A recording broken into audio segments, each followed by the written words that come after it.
What's up, everybody? Drew, aka Catching Rockets here. Um, First things first, I'm going to cover what's going to be the hardest conversation for me to have on this video. Um, the, what is it, Friday? Um, Terrible trading day for me.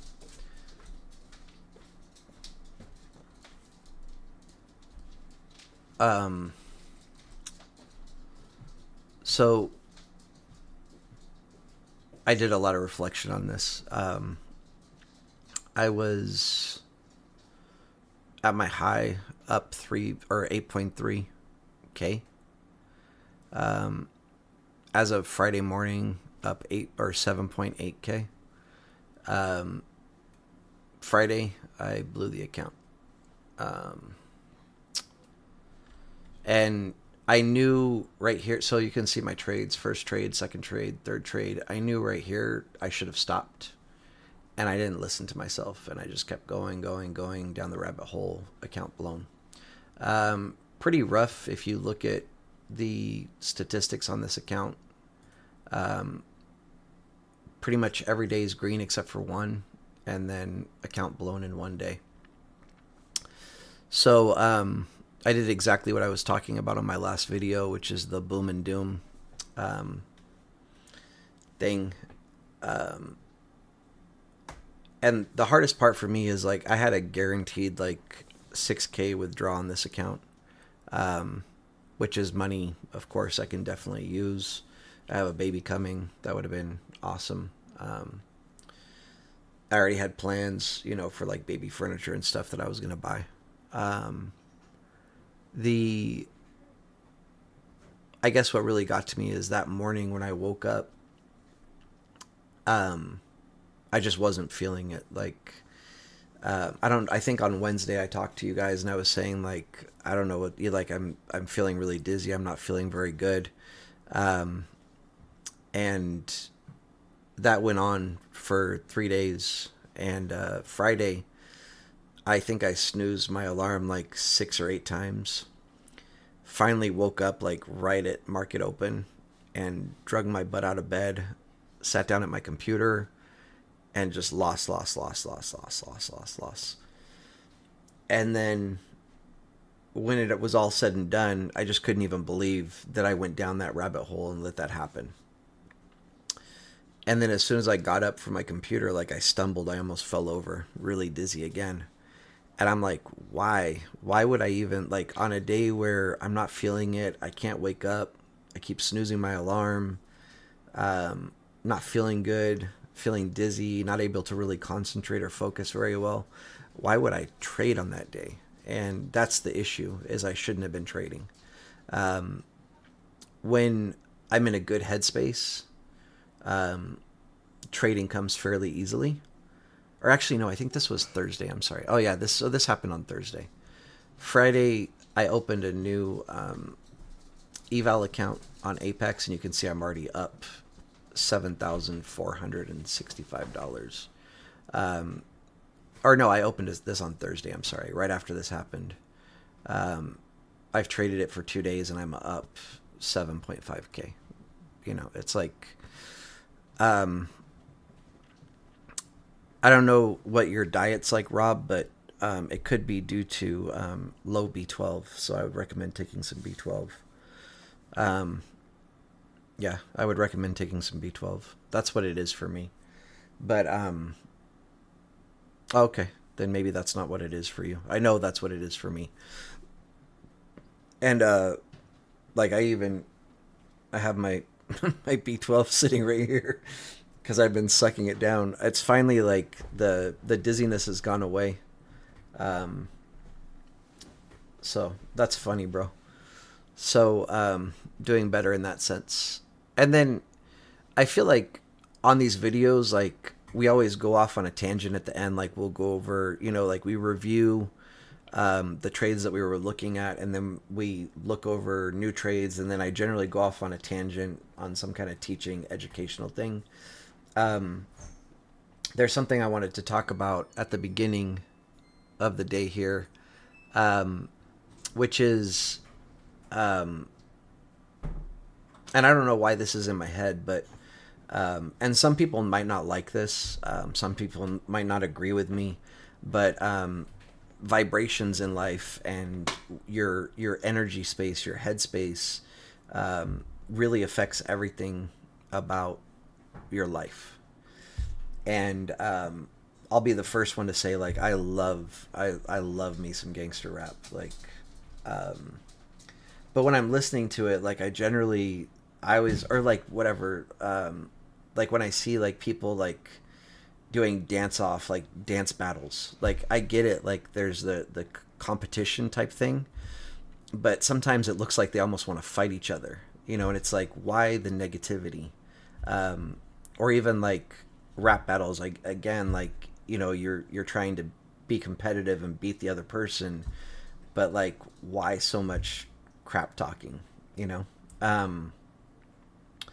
And so with all of that said, I mean, like, I love that stuff. I like to watch it, but even when I'm looking at charts to find option trades for you guys, I make sure I listen to like really positive, upbeat music, because I don't want those negative vibrations from, like, and it's not just gangster rap. Like, even I love metal, I love punk.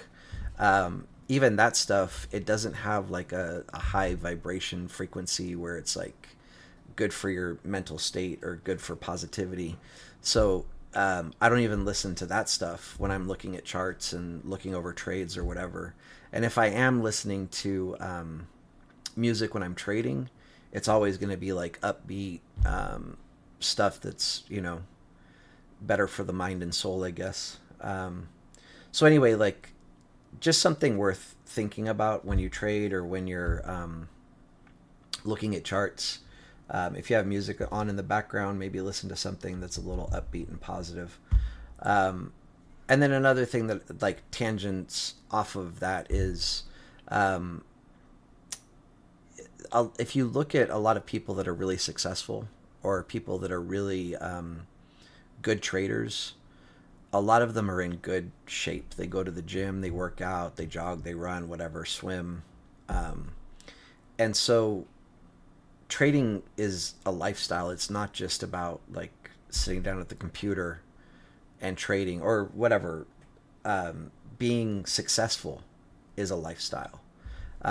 So the people that actually like pick up books and read, go to the gym and work out, like put time into bettering themselves, those are the people that generally end up being successful. And of course, that's not like 100%. There are some chubby or fat people out there that are good traders. But generally in life, like, the people that work on themselves in every sense are the ones that generally end up being more successful. Let me look over chat really quick. Oh, that sucks, Devin. Yeah, it took a while for me to figure out what was causing my dizziness. I was working with like a neurologist, and he was checking everything, like crystals in my ear, all this other stuff. And when it first happened, I was at work, and I was so like out of my mind dizzy. The only way I could explain it was like I felt like I was drunk, except obviously I hadn't been drinking. And I work at a hospital, so like they immediately took me down to the ER and like drug tested me and tested my like blood alcohol levels and stuff. And I'm like, dude, like, I'm not gonna out myself and be like, oh, I feel really drunk because I've been drinking at work. Like, that's ridiculous. But it took like a month and a half to figure out what the actual issue was. And the neurologist that I was working with, one day I'm sitting in his office, and we're just casually talking, and he was like, oh, have you ever tried this restaurant, whatever, blah, blah, blah, blah, blah. And I was like, no, like, I'm a vegetarian, I kind of stay away from places like that. And he was like, what? You're a vegetarian? And he goes, we need to check your B12. Like, that's probably the issue. And my B12 was critically low because I wasn't supplementing B12 as a vegetarian. But it's kind of funny, like, people don't realize this. This is one of the arguments, and I don't care if you eat meat or whatever else. I love meat. I just choose not to eat it for my own personal reasons. I still cook meat for my family. I used to be a sous chef, so actually, like cooking proteins is more challenging than cooking vegetables. So I actually really enjoy cooking it. I just choose not to eat it. But so anyway, where was I going with that tangent? Yeah, I forgot. Whatever. It doesn't matter. Oh, what I was gonna say is a lot of people that like want to like take a stab at vegetarians or whatever. They're like, oh, but you have to supplement B12 because you're not getting it from meat. But today's meat doesn't have B12 like naturally occurring in it in most cases. They actually supplement the cows with B12, like they supplement their food with B12 so that people eating meat get B12 from the cows or whatever. But that's because B12 is a bacteria that like grows in dirt, and so cows that are pasture raised that eat grass do actually get the B12. Anyway, I'm getting off of this tangent. We're gonna look at stocks. Um,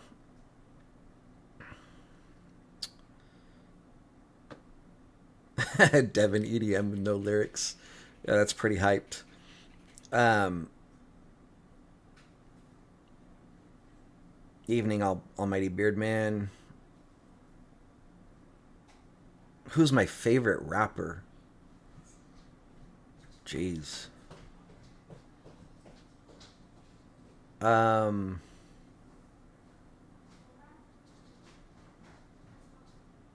that's a wild question. Like I haven't really thought about it. I'm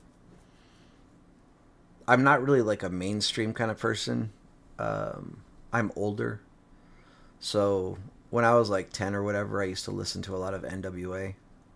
Um, I know that is like pretty mainstream. I used to listen to Public Enemy, NWA, um, Two Live Crew, Wu Tang. Um, but I mean, like favorite all time, I would probably have to go with Cube, and I know that's kind of mainstream, but like more modern, not mainstream, I would probably go with Future. Um, so Drake or Kendrick, I would have to go Kendrick. Yeah. All right. Let's see.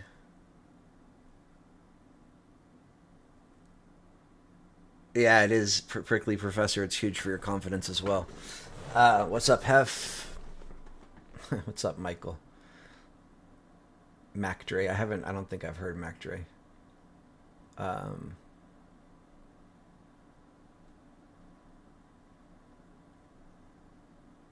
that's dope, Devin. Yeah.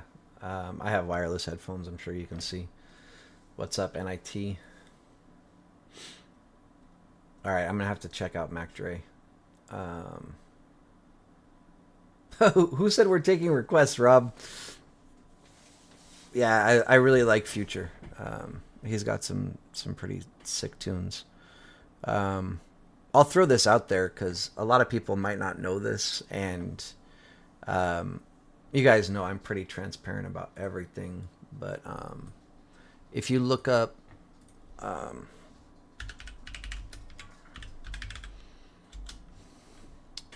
this is my uncle. Um, so this is his stage name, Bill Wyman. His real name is William George Perks. Um, I don't know why it says William George Wyman because it's William George Perks. William is my grandfather on my dad's side. And then if you don't know, I'm like pretty much 100% English. Um, he has left the Stones, and now they have an African American man that plays bass. I don't particularly like if you see the Stones now, they just show like the original members. They don't show the new bassist like in pictures or whatever, which I think is pretty effed up. Um, and then like this is, I mean, I can't really prove too much, but this is my last name, Perks. So same last name. Anyway, my dad's brother. Um, Yeah, Rob. I mean, I know you messaged me. There's a few things you want me to look at, and I'm happy to look at those. But um, I don't know how many requests I'll be taking tonight. But I'll definitely check out yours, and I might take a few more requests. But it's not going to be a lot. So anyway, let's get into it. There's a couple of things. I was telling everybody Amazon was going to 200, right? Um, we came just shy. What was the high? 199. I think it was 80 something. Yeah, 199.84, which doesn't surprise me too much. But I mean, we'll basically call that 200. I've been saying 200 since price was um, down around here somewhere, which I'm sure nobody was talking about 200 at those times, but maybe they were. Who knows? Um, we also mentioned, what else was it? Nvidia? No, not Nvidia. What else did I say? Oh, Tesla. I said Tesla was going to 200 as well, and we actually did hit 200. So, um, yeah, there's my lines. And same thing. I was talking about this like I don't know where, down here. Yeah. Um, so let's look at our trades from last week. Um, sorry, I have to figure out where we are. I think we start with AVGO. Um, Let me go to a lower time frame. Oh, I've since redrawn because this is one of the plays that we're going to be covering today. But um, shoot, let me do this because will it let me go back? Nope. What a bummer. Anyway, our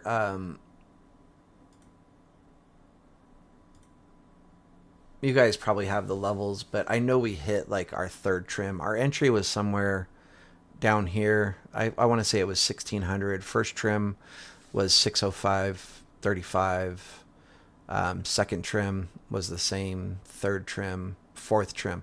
So we hit our fourth trim, and our closed calls was, I want to say, 1650. But this is going to be the play for Monday, but we'll go over that later. Next one was coin. I got to remember to take screenshots of stuff before I start erasing things. Anyway, this was our coin trade. Puts below 221. And this was for Wednesday. And first trim 219.25, second trim 214.97, and then close at 213.38. You can see, so these levels, they're pretty accurate. Like it did it all in one day. And you're never trying to like catch the bottom perfectly, but you want to figure out where support is and get out before the bottom. And if I was trying to catch the bottom, I probably would have put it like right around here. But that's not what I'm trying to do. I'm trying to find a good place to exit my trade while there's still momentum to the downside. So I still have people that are interested in picking up my contracts. So anyway, coin, really nice trade, quick, easy, or it wasn't quick. It was a day trade, one day. Next one, HD. This was a miss. We barely triggered and then just bounced, and all bad from there. And I'm not trying to like smooth over this and like get past it quickly. There's just really nothing else to say. Like it barely triggered and then completely bounced and finally would have hit my stop loss, which is where I consider it a loss. And so Oracle was our next one.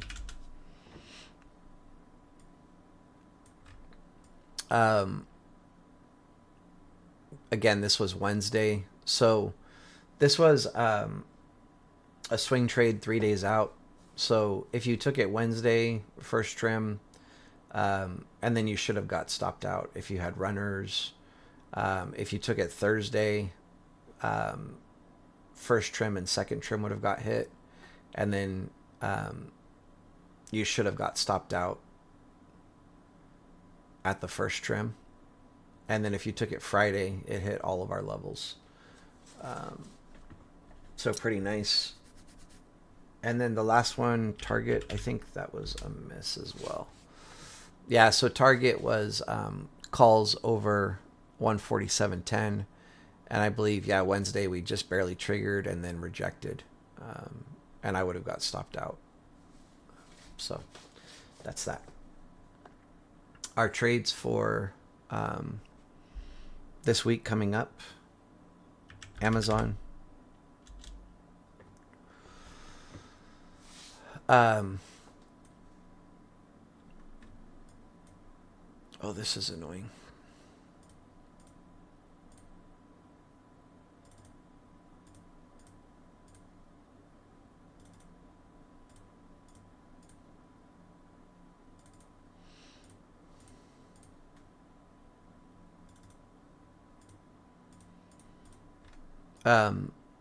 So Amazon, we had a nice run up, and then a healthy pullback, and I'm looking for a run that will take us to a new higher high, basically. So over 194, I would take calls. First trim 195, second trim 196.35, third trim 198 and 10 cents. Close calls at 199 and 80 cents, and I'm pretty sure 200 is getting tapped, and actually I'm even expecting this to get tapped.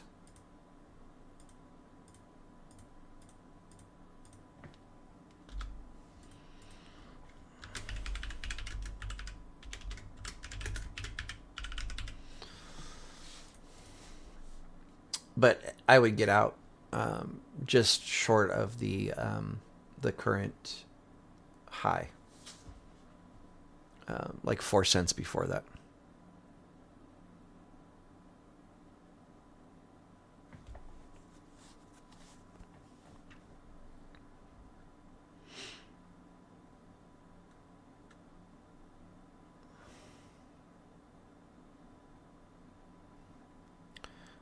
Devin, to answer your question, there has to be a buyer. And if price is plummeting, there's not going to be buyers. So there's no guarantee that you're going to be able to sell contracts or shares or whatever. For every transaction, there has to be a buyer and there has to be a seller. And so that's why people, like, some people will say, like, oh, there's more sellers than buyers, or there's more buyers than sellers, and that's not true, because you can't have a buyer if you don't have a seller. It's a two-way transaction, so buying and selling is always going to be equal. The question is buying more aggressive than selling, or is selling more aggressive than buying? So if people are buying at the ask, it's going to push price up. If people are buying at the bid, it's not going to push price up. So anyway, this is our first trade. Second is going to be AVGO, which we absolutely killed last time. Really, same principle. Like we had a nice run up and a pullback, and now I'm looking to get back in. Calls over 607.50, or sorry, 1607 and 50 cents. First trim 1615 and 60 cents. Second trim 1622 and 70 cents. And then close at 1632. We absolutely killed that last week. Sorry, Amazon time frame is going to be a swing trade, 4 days out. AVGO will be a day trade. And the other stocks I'm going to be covering will all be day trades in case I forget to say that. Expedia, I'm looking at something a little bit different here. So I'll kind of draw this out like live for you guys so you can see what I'm looking at exactly. But this is a bull flag. This is our flagpole here, and then this is our flag. It's a little bit hard to draw just because it's a little funky, but I think we're like right around here for the top, and right about there for the bottom. And then with this, on your flagpole, you draw fibs from the top of the flagpole down to the bottom, and that gives you your levels. So with that, the first target based on fibs is going to be 127 and 12 cents. I'll probably would just close at 127, but this is the level that we should hit based on fibs. Okay. The second level we should hit based on fibs would be 127 and 88 cents. And then the third level would be 128 and 26 cents. Make sure if you take this, you get contracts that are like in the money or close to in the money. Thank you, Devin. I really appreciate that.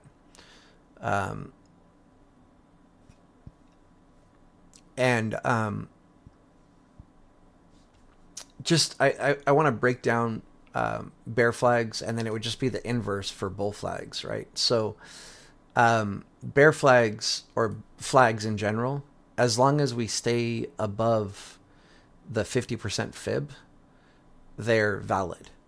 If price comes down below the 50% fib, this is no longer a flag.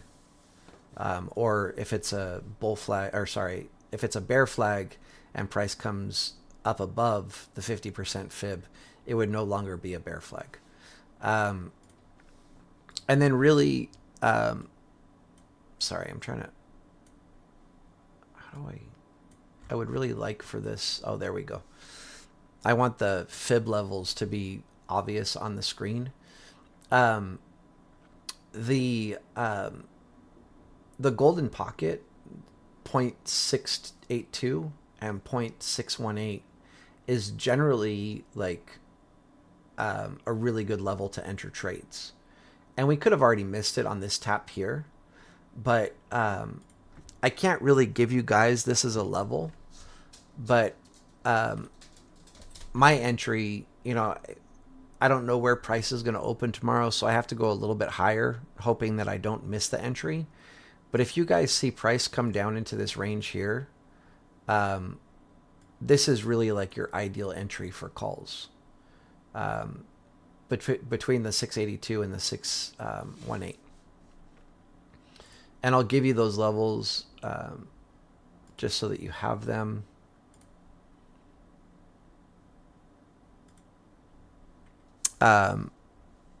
So the 618 is 125 and 67 cents, and the 682 is 125 and 81 cents. So this would be the range where I would really like to get into calls.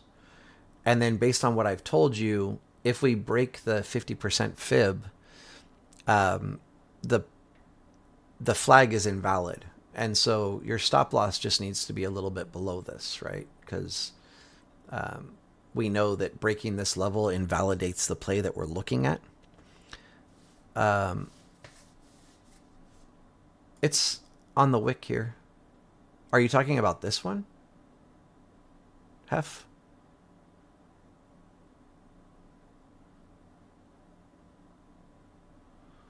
Because my flag is here. This is my flag and this is my pole. This is like a run up from before, and then we got a pull back, and then we formed a flag, right?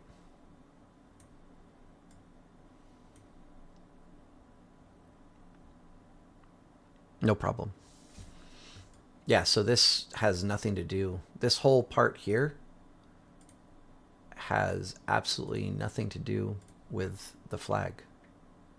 I mean, technically all the way over here. But this is not part of our flag. Our flag is here.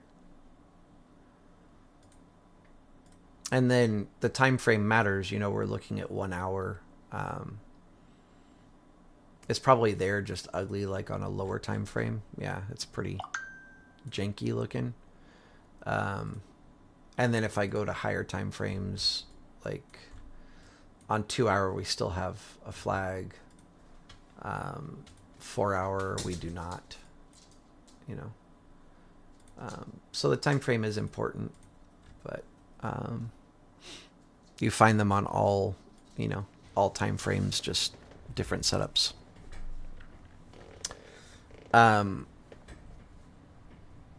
So anyway, this is Expedia. Again, I'm not going to take credit if price taps here and then runs, but this is the best entry if you're able to get it. This is how my mentor taught me to trade bear flags and bull flags, is to get in basically at the bottom, golden pocket. And then most retail, they're going to enter at one of three places. So some will get in after you cross above the last tap of the top of the flag. Some get in after you break the top of the flagpole. And, we're getting in, hopefully, like a full point before them. And this is something I talk about a bit, is like, you don't want to be the person using like lagging indicators or whatever, RSI, MACD, moving averages, because when I get in the trade, I'm already in it, like whatever it is, points before you are even looking at the trade. So you want to be this guy, not this guy. Okay. And then obviously if we got in up here, we're barely catching a move. Like it's 50 cents, right? Whereas down here, you're getting a couple of points or a point and a half, whatever. This is a smaller trade. I put it in here for people with smaller accounts to be able to take a trade and make some money, hopefully. Okay. Last one that I'm going to be looking at is Google. Same thing that we're kind of seeing on every stock that we've gone over is we had a good run up. I'm pretty sure this is all-time highs right on Google. I'm not positive, but yeah. So we're at all-time highs. What am I doing?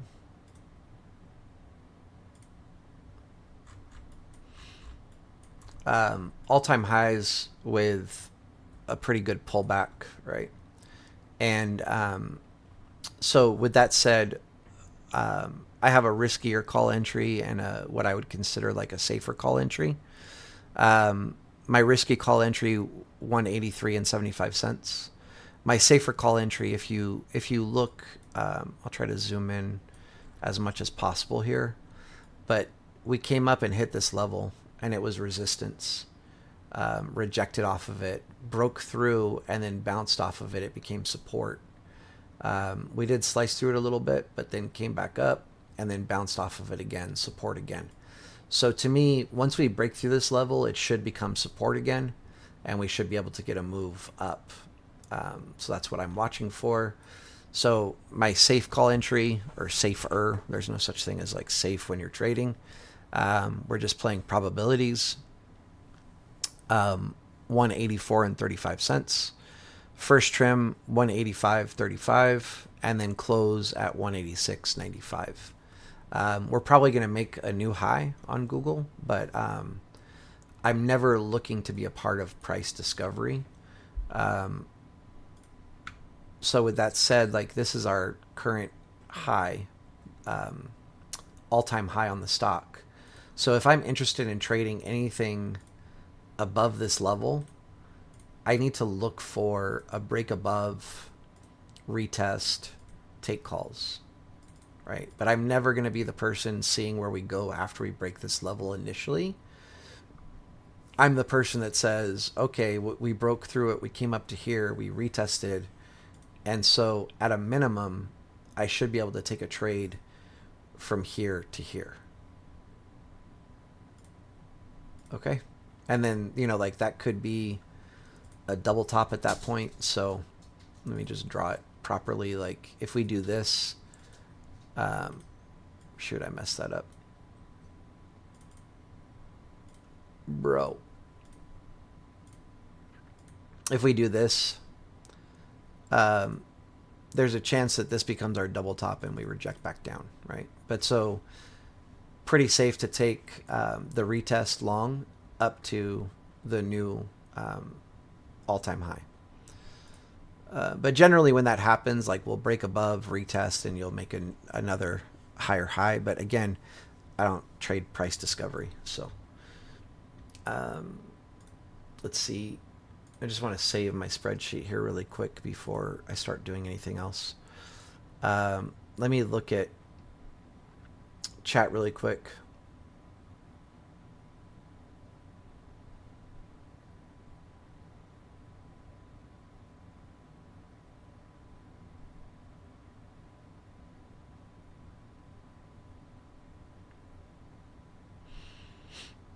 No problem, Corey.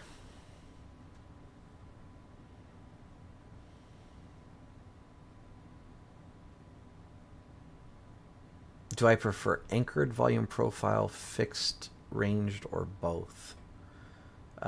Very loaded question because it depends what I'm looking at. My favorite is going to be my session volume profile on 30 minutes, which is where I find my previous day levels, and which is where I also find ranges. Like right now, we've been trading kind of in the same range for 6 days. So you can see on my chart, I have 6-day value area low, 6-day POC, 6-day value area high.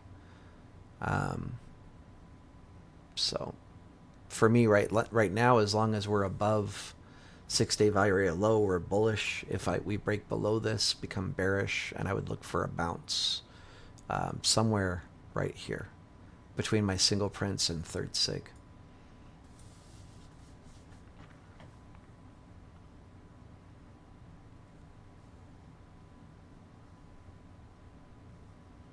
Yeah, well, I understand what you're saying, Rob, but I don't really care about news too much when I'm looking at charts. I look at technicals, and um, you know, if the technicals don't work, they don't work. So, but if that is a thing, like if there is bad news on Google's AI, then hopefully we just never reach this level, right? It just goes lower. And this could have been the news, like this sell-off, and now, we have a chance to move up. I don't know. I don't really care. Again, if there is bad news, hopefully it just sells off and it never goes through our call entry. Yeah, got it. Exactly. Trade with the charts. Hey, Rockets, have you gone over? I know you're doing options. Before then, you go off. Would you do NQ or ES, please? No. Okay. I will be going over NQ and ES, but not on this video. That's a Oh, different okay. different video. This is options. So Gotcha. so all right. Rob, what is it that you want to look at? I know you had some bangers that you wanted me to look at. We'll start there. Uh, we'll see. Right now, it's very. You tell me what you think.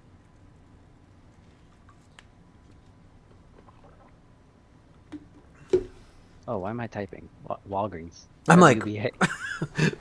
what am I gonna see, bro? What am I gonna see? I had it all typed out in Notepad. That's fine. That's funny.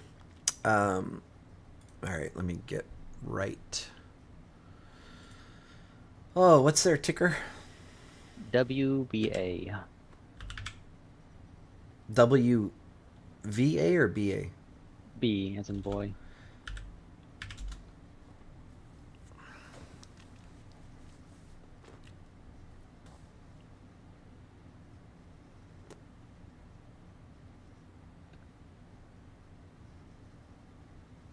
Um, Off so hard that it broke your charts, man. Mm-hmm. I mean, I don't need this stuff. I just like it. But let's look. Yeah. Oh,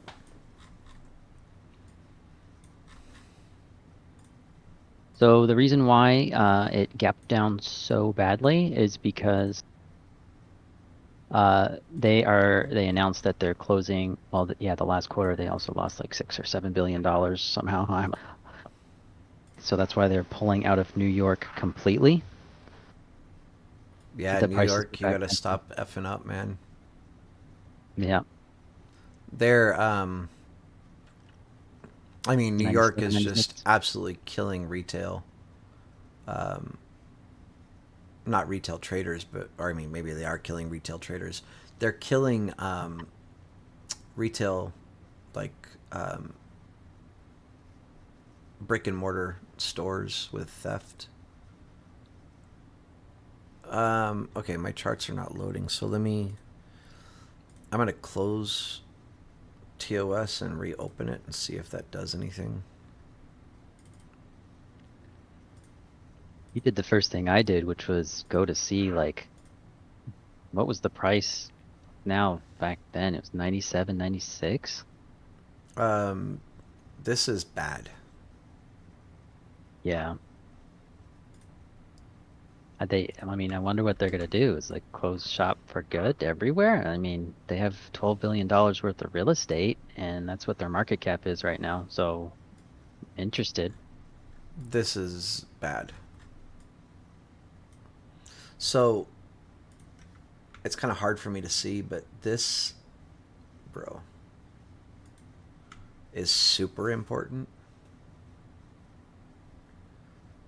that they hold that level, and it looks like they're trying.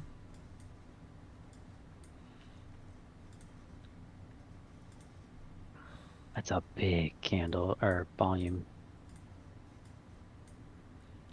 Yeah. This was on the brink of disaster, and they managed to regain this 1210 level or whatever it is, 12.6 level. 12.6, yeah. Um, they've got like They have they. no choice other than to hold that, or they're going out, right? I mean, that's kind of what I see. I mean, this is the death of a company, is what you're seeing. Like Yeah. this range has to be held. Bro, I don't want that. Do that. Thank you. Okay. Um,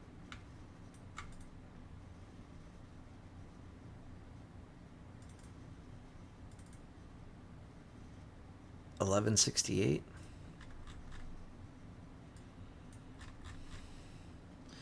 Dude, I don't know why. This is so frustrating. Why right now is my TOS just like, nope, not going to work. Let me try. Try another tag. What?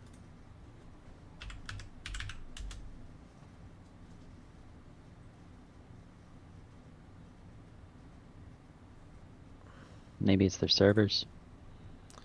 I know they mentioned something about maintenance, and it could be that. I really just want to see the clouds. I'm about to pull It them up is.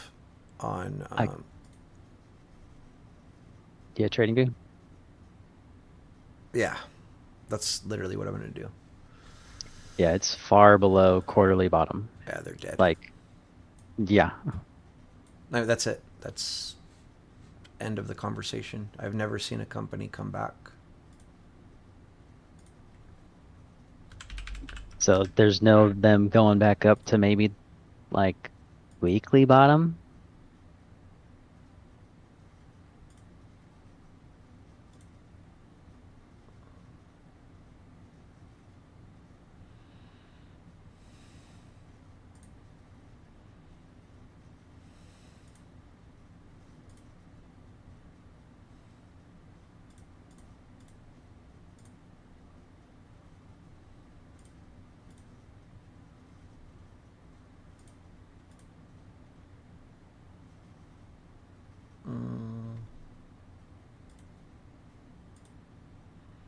What am I doing, bro?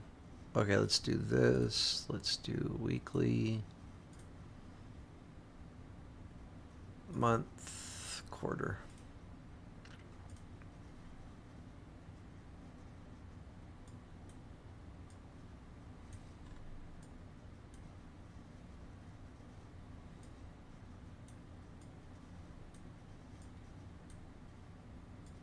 Am I missing something? I don't see quarter. Do you got it checked? Check marked?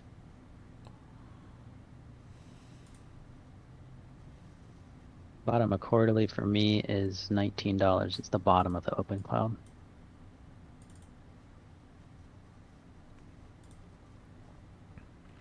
I'm using the Okay, I see it. It's just behind. The text is behind the week. Gotcha. Yeah, I mean, this is. I would be surprised if they come back. Very, very, very surprised. This is Yeah, there's a like short your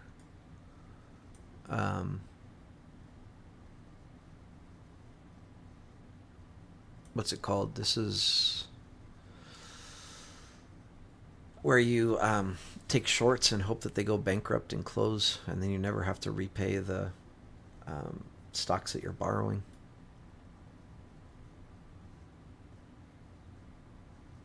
interesting. Yeah, the only thing I can really compare this to is Macy's. And what Macy's did, this was months ago, is they sold all of their, like they got an offer for all their real estate.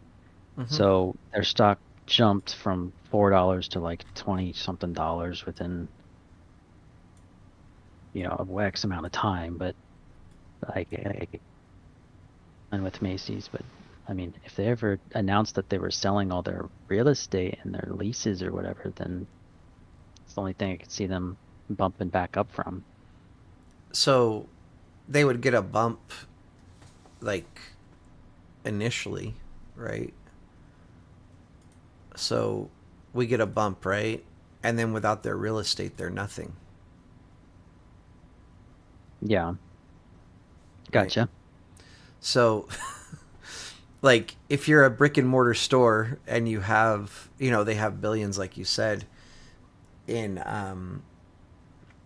in their brick and mortar stores where they own the real estate, which is great for a company, but you're selling all of your brick and mortar stores. That means you're going out of business, right?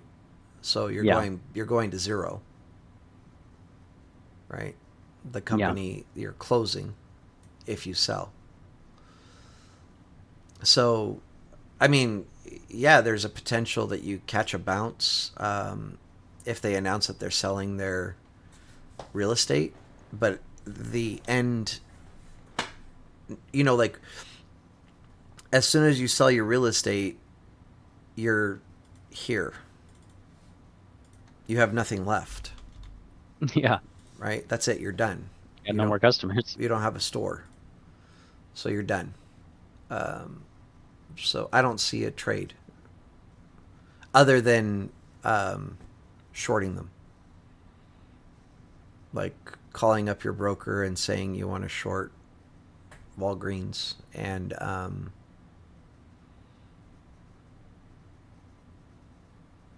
paying Maybe there's whatever. like a bearish back door at $14 if it even recovers up to that high, but I think you're dreaming. yeah. Again, like what are they gonna do? They lost how much? Well, they pulled out of New York completely. Mm-hmm. And yeah, oh yeah, they lost $6 or $7 for one of these quarters, and I don't know, I don't even know why. I think it was because of theft. Still earning almost 35, $40 billion in revenue.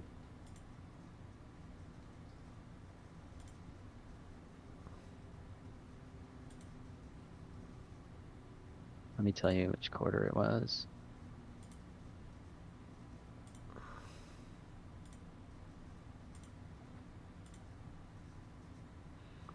Q2 of 2024.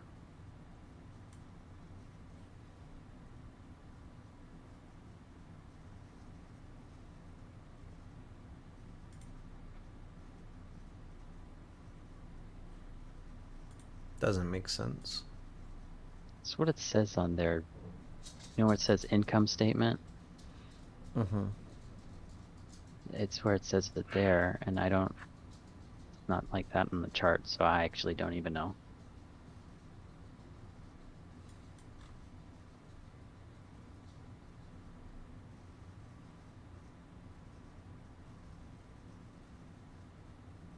Oh, it's right there. Yeah. You're in annual right now. If you go to quarterly, it'll show a negative 5.91 billion or whatever. Mm-hmm. Okay. Yeah, I mean,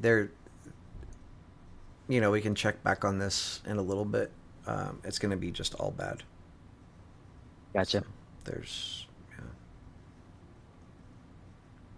Thank you for the input. no problem. There's also BlackBerry that I was also kind of looking at, but was strictly based on charts. I don't know what they're doing. I didn't even know they were still making phones. Yeah, they are. What's their ticker? BB.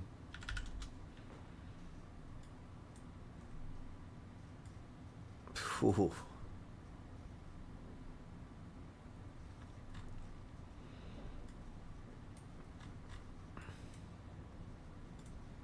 Beating earnings apparently, but the chart looks bad.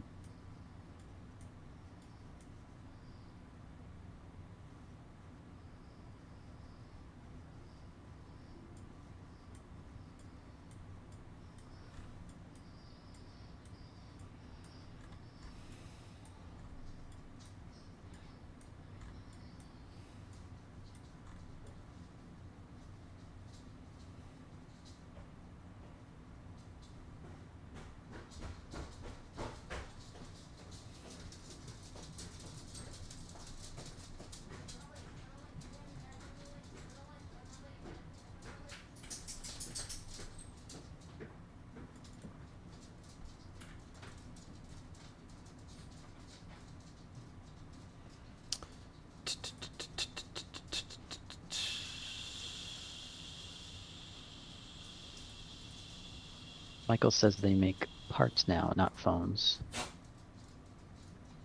Oh, I thought they still made phones as well. I thought they did too.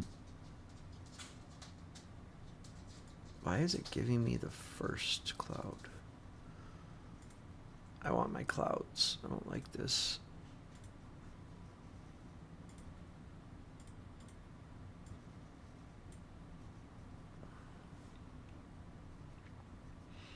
This is closed, but not very closed. Barely closed.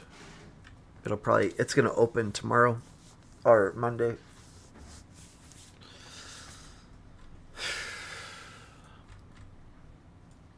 What would be the targets for it? It's going lower.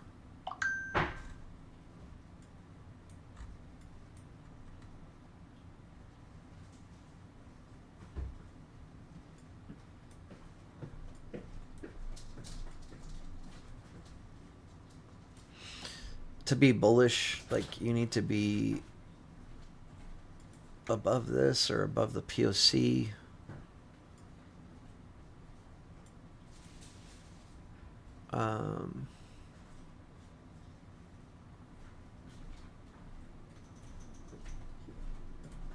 I'm kind of shooting blind here because I'm missing like half of my information, but Yeah, TOS not working right now. yeah, this is what I would be looking at. Gotcha. They have to reclaim this. Super, super important. If they reclaim 280, then there's a chance of going higher, right? We can, something like this.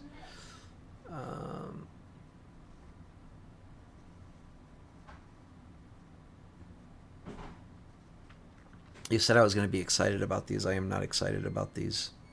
Yeah, as I was kind of looking at it, I was like, Nah, because I was looking at the news about them and everything. I'm like, ah, they're pulling out of New York and all this other stuff. Hmm. So I kind of got not as excited too after I started reading some of the stuff and seeing that they lost $6 billion. And I also asked everybody, where do you go to the pharmacy? And they said they pick it up, either Sam's Club, Walmart, everywhere but Walgreens. All right, Michael, I'm on board.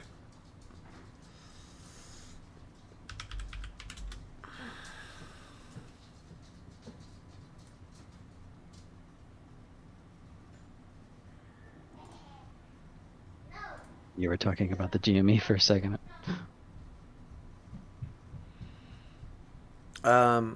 I think GME you can put a fork in it at this point. I mean, we've already GME we already crushed GME twice, right?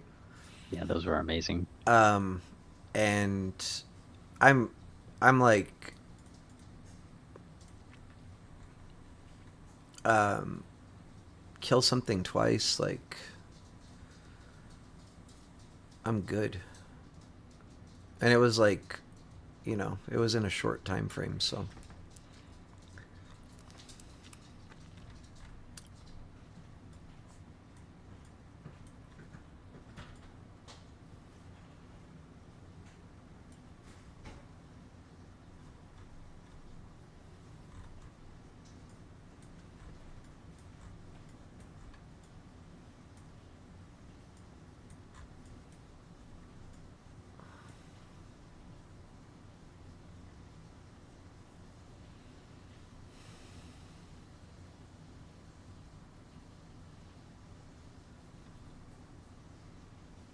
I'm not that excited about this either, Michael. Sorry.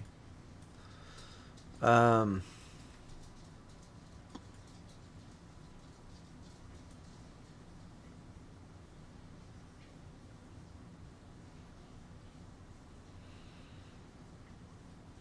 we get over the daily top here.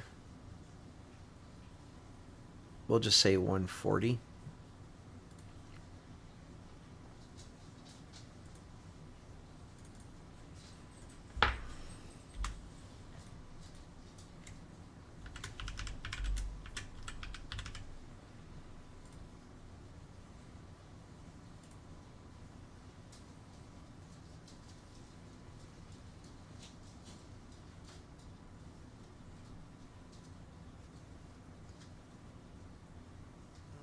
This becomes doable.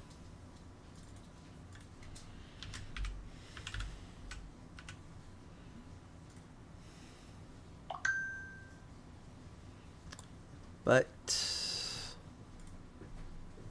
I'm pretty sure it's going to be something like this. For me to be bullish, we need to break over this.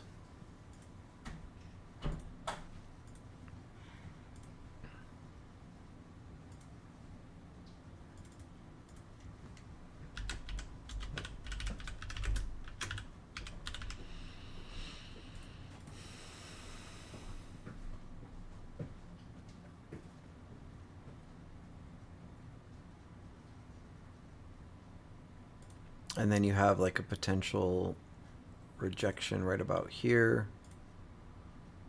Potential rejection right around there. And then as of right now, this is impossible to get through. That could change, but right now, this is impossible to break. We're not going to, unless there's some news event, um, we're not getting through this here.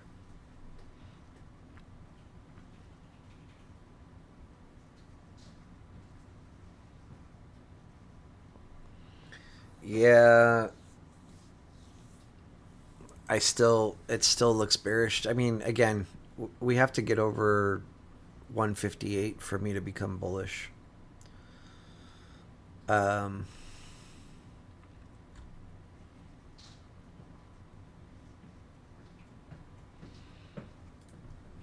I looked at Pan W, didn't see anything. Yeah, not.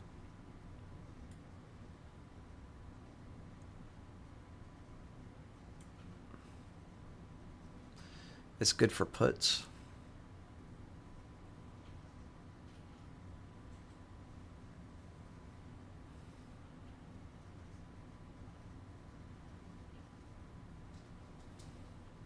They were requesting for both option shares, any time frame, and they were bullish, I think.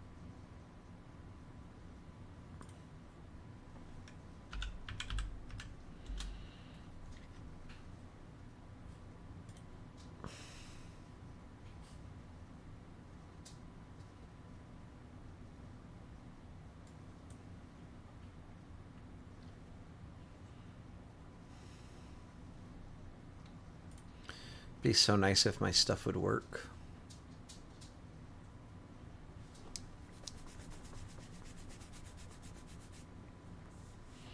So, Pan W, I could be wrong on this. It's been a long time since I've traded it. It has really crappy spreads, like generally like $100, $80. Contracts are expensive. And if you're looking at leaps, like, excuse me, we're gonna make a new high, like a new higher high, or new all-time high is what I'm trying to say. The issue is right now we need to get through this level for upside, and then once we get through that level, we really need to break above this for upside as well. So for me, I can't be bullish until we break 352. And if we break 352, I want to see break above 3 5-minute candles, minimum close, retest, and then you're looking at calls. But for right now, I would expect a rejection for short term rejection right around here, 347.78 ish. If this here wasn't already where we're going to reject from, 345.34 ish, we should pull back probably right about to here, 331. So short term, I see this. Long term, I see this. Okay. Oops, that's not what I'm looking for.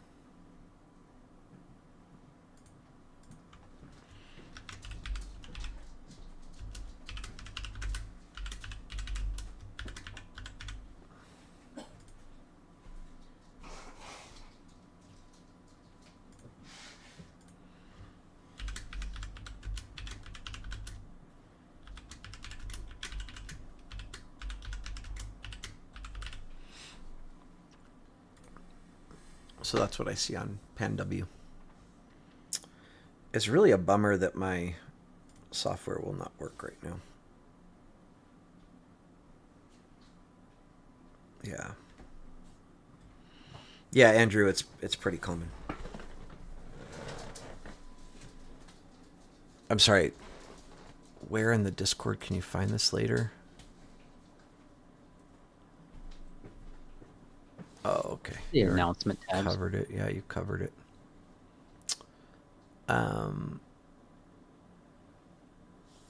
Dude, what's Buzz Lightyear? Are you on right now? I have a couple of things I need to do.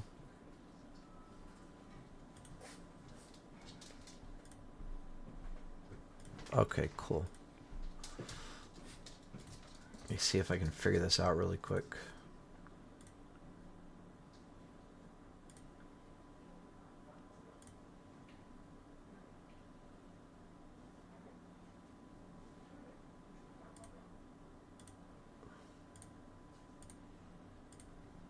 All right. Rob and Michael, you're both moderators. Oh, sweet. Thank you. Yeah, no, thank you for all your help. I appreciate you guys answering questions when I'm looking at charts and I'm not watching the chat. You guys are always like on top of it and answering people and kind of, you guys are kind of managing things anyway. Like as far as, keeping a Yeah, man, list. we appreciate you too. Yeah. No, I appreciate it. So CRM. I know somebody asked for what's it called? Chipotle. Chipotle. The MG. All right, we'll do this.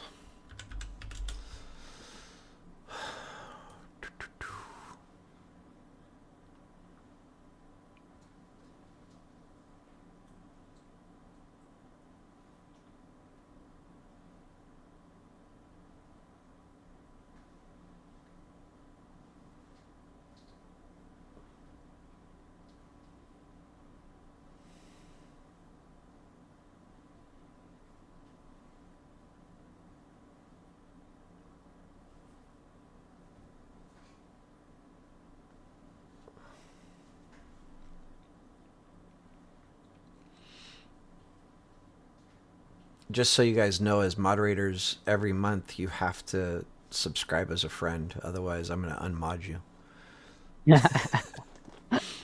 I'm joking. All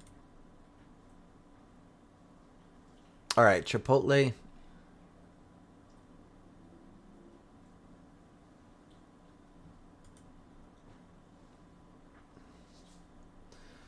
This is pretty annoying. Like, why do you have to be so complicated? All right, this is going to open back up, so that's good news.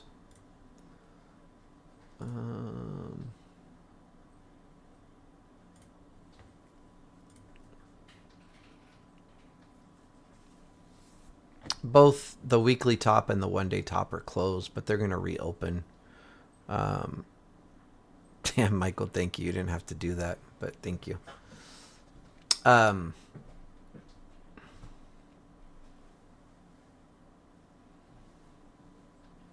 actually, as far as those memberships are concerned, I was thinking about a way to give incentive to people that do that. Like, the people that are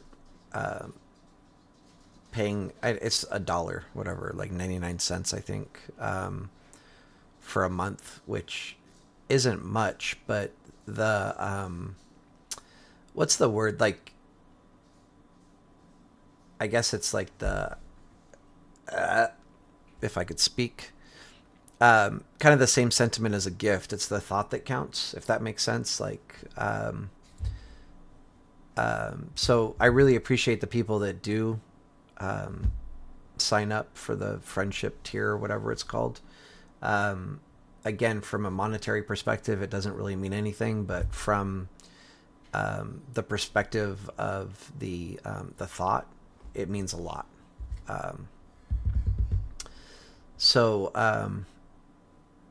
Yeah, the thought means a lot to me, so I really appreciate it. And I was thinking, I was actually going to put this up like as a vote to people that are subscribing. I was thinking about just doing a deep dive on SPY, and doing it only for people that are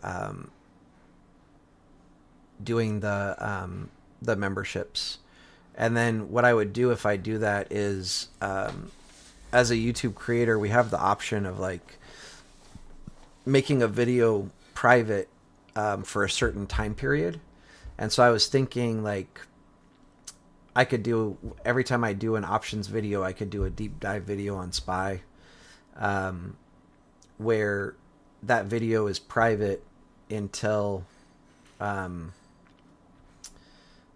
like 2 hours before the market open. That way the people that aren't subscribing as a friend, they still have an option. They still have a chance to see the video and see the levels and all of that.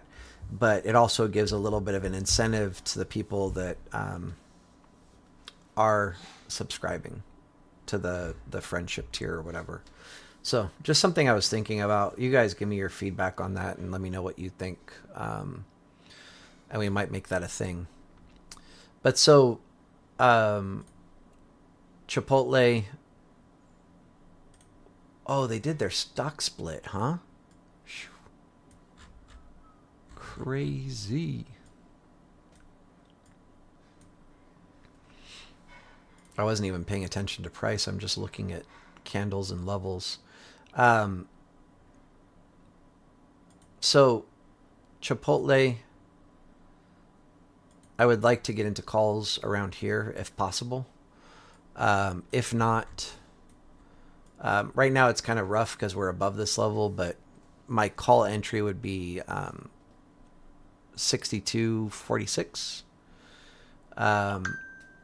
And I would be closing right here, 64.25. I think eventually we're going to do something like this.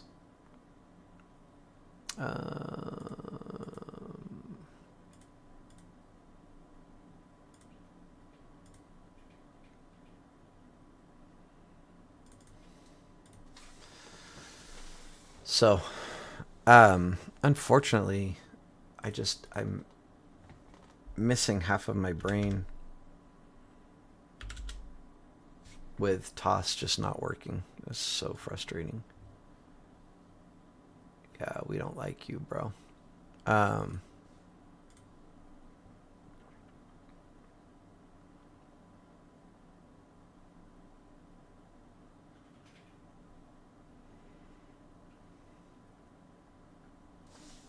There's an option. I don't really know how to do it, but there is an option. I'm sure Michael can tell you. Thank you, Greg. I appreciate that.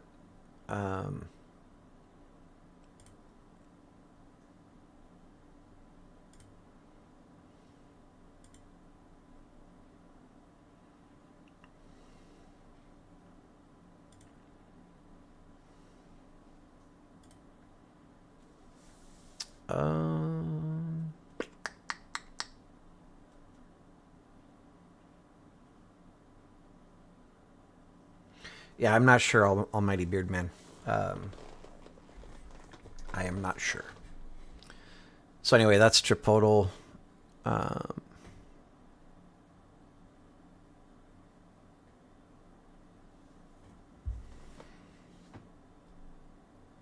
Damn. Michael's killing it. You guys are... Thank you, guys. I really appreciate that. Thank you. CMG.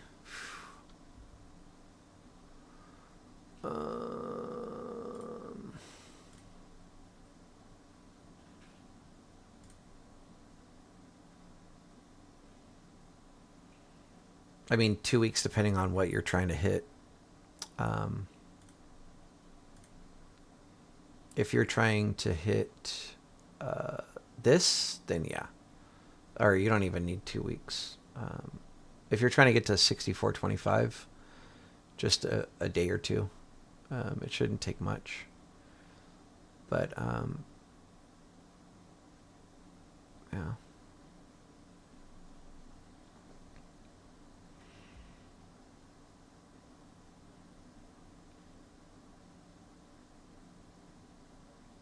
Let's see.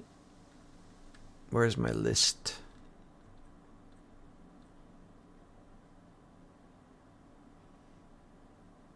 CRM, DraftKings, Lowe's.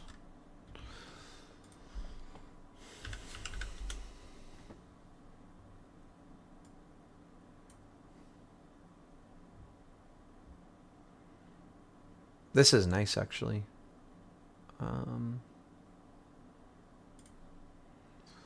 CRM. What's the high on this? 18? Yeah.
Hang on one second, guys.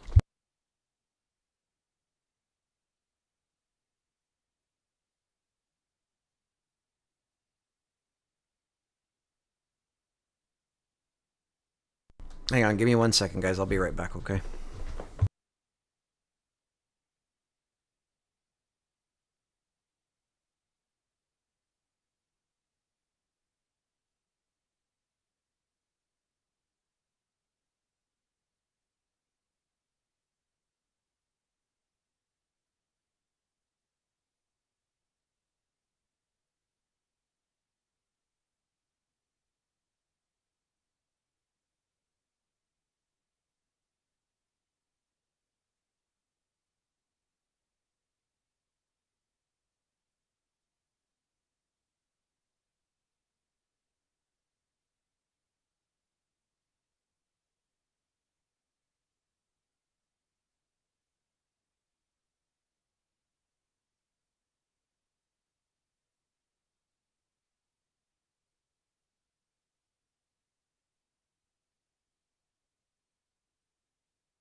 All right, sorry about that. My kid needed me really quick.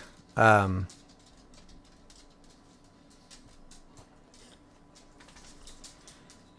mm,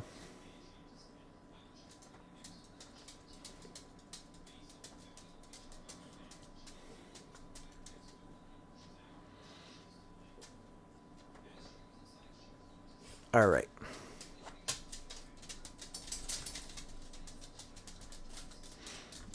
Let's see. So, hopefully CRM is pretty clear. Like, um, there's a chance we come back to here. This would be also be like a good entry for calls. But over 260 and a quarter, we should fill this gap. First trim 266 and 50 cents, and then close 272.30. You want to give this a couple of weeks to play out.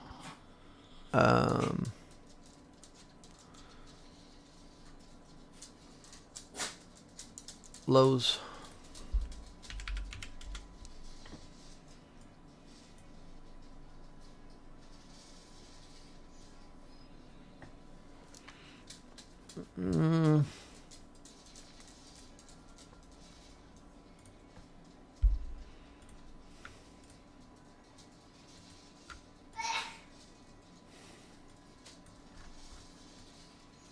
Bless you.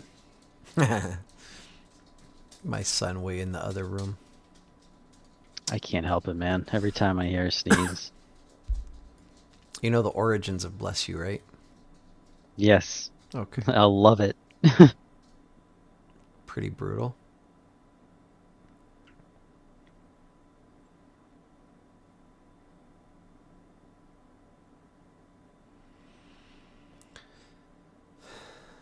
You know, like, it's easy to say this after the fact, and that's not what this is about, but this was a great long right here. So we have a pretty big volume shelf here. And right here you can see this is resistance, resistance, resistance, resistance, and then turn support. That's your long. And then right off the top of this shelf. With that said, there isn't a play right here. This is a massive green volume, and we just have a doji off of it. Like,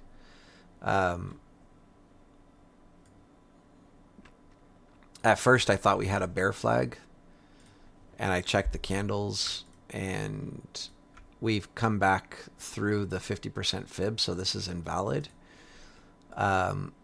If I was wanting to trade this, I would be looking for a pullback to here and I would be in calls.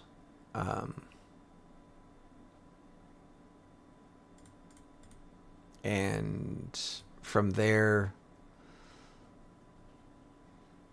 my first trim would be there. Second trim would be here.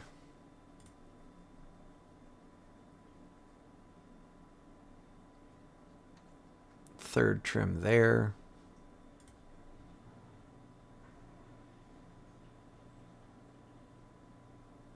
Fourth trim.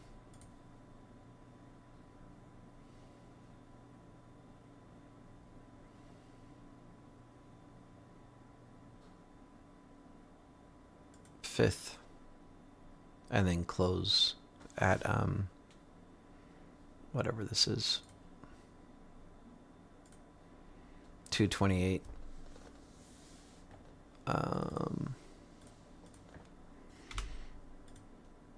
Yeah. Okay. So that's lows. But for me, I would really need a pullback to get in. But that's me. DraftKings.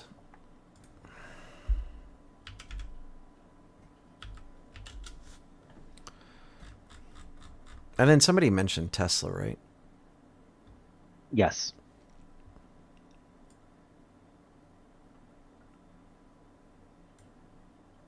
Peace out to this.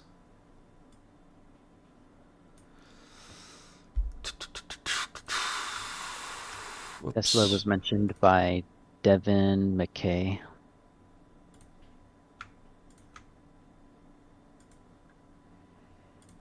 So we have a megaphone here.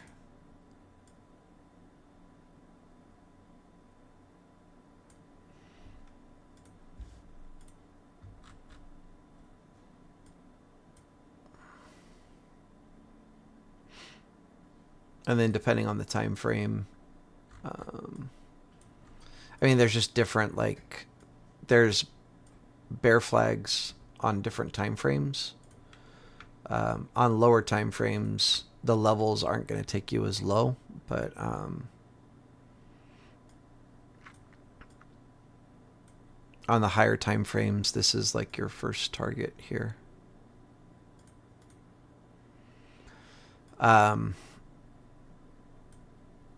If you guys don't know how megaphones work,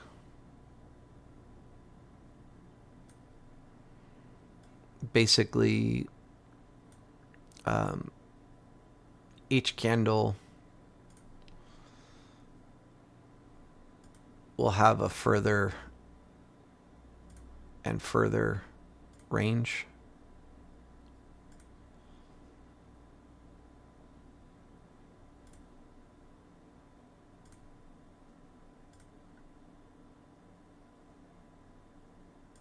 Until it finally breaks and goes one direction or the other.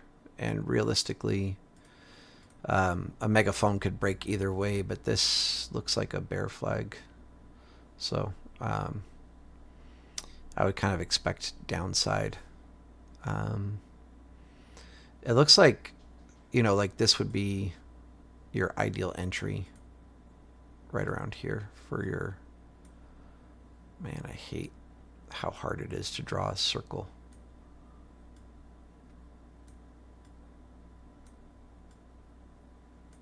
Right in there is your ideal entry for puts. Okay.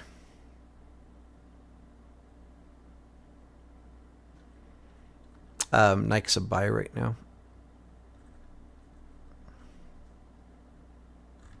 Yeah, they just had a pretty good sell-off. Yeah, it might go lower, but it's a buy if you're looking at shares. We can look at it, though, in a second. Tesla first.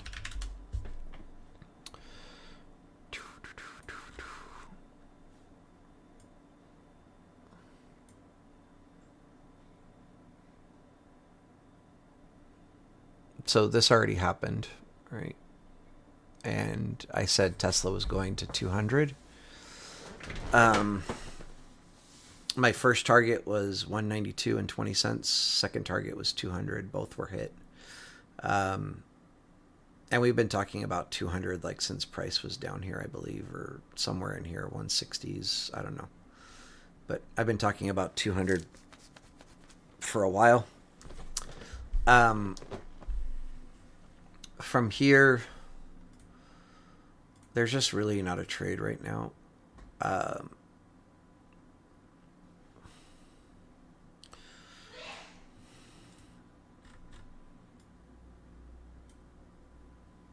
mm-hmm.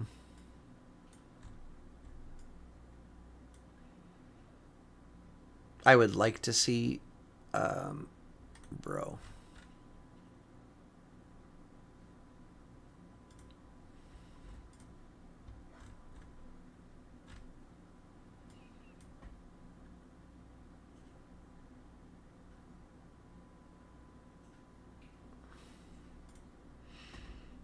I would like to see price come down.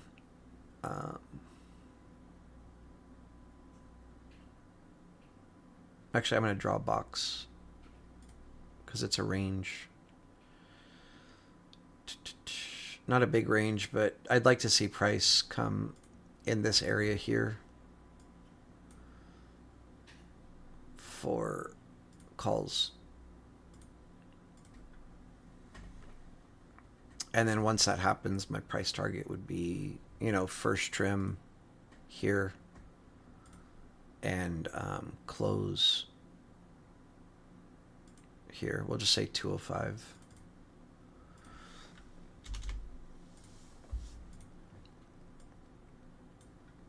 So if I was playing this, I'd be taking calls in this range here, targeting basically 203, and then 205 would be where I would close my entire position, short term.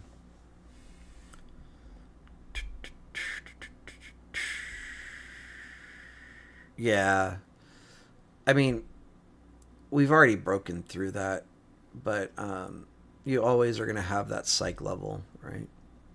Um,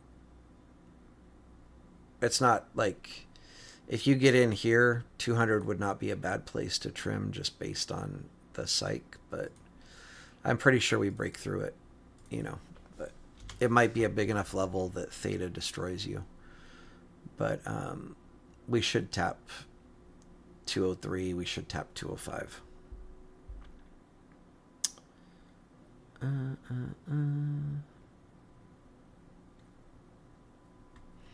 Nike.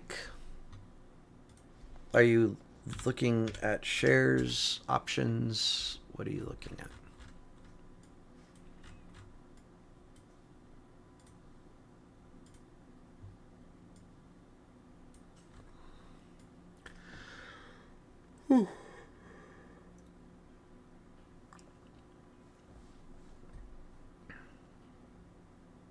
Both. Right now is the time to start buying shares. Why do I feel? Oh, okay. I was so confused because we gapped down, and I'm like, I feel like price was so much lower than this, and it is. Um, this for shares.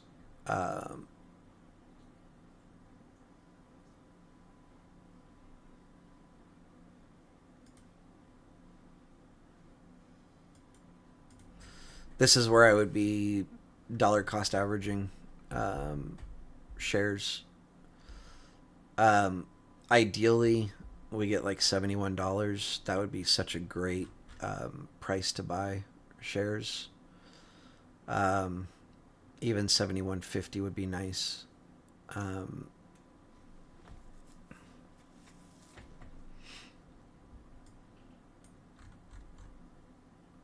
Yeah, they did just have earnings and they beat earnings per share, but then revenue was only like down by 250 out of like yeah. 12 billion, $250 million. So they missed it by like 2% their revenue. Mm-hmm. So I don't even know why that sell off is so high.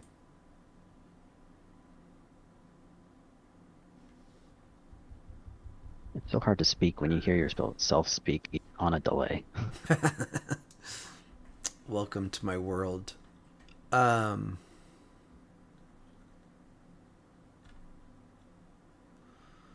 this is a little hard for me to look at. I really wish I had um, my freaking TOS. Oh, there we go. TOS is back. Let's go. Well, kind of.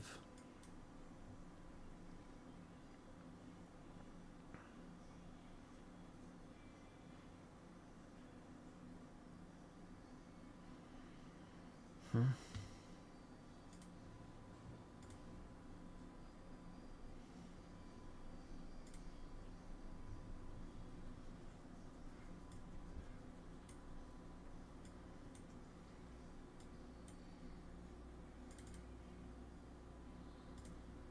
I'm so confused. Why is the quarterly not showing up on here?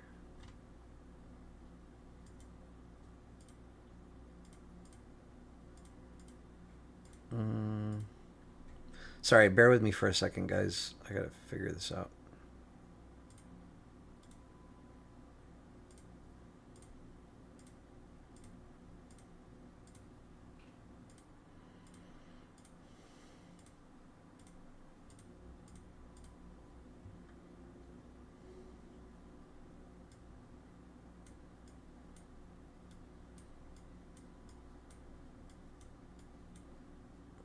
I'm so confused.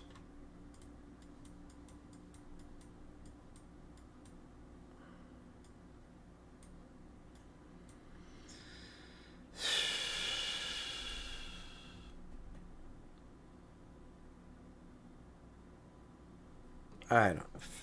TOS, please just work. Is this all like? How long was this sell off?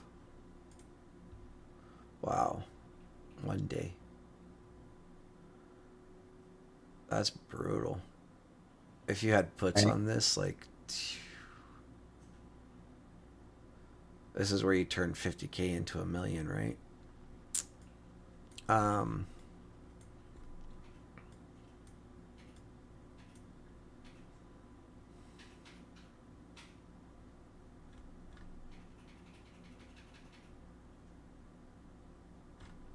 It was earnings on Thursday night, Michael says.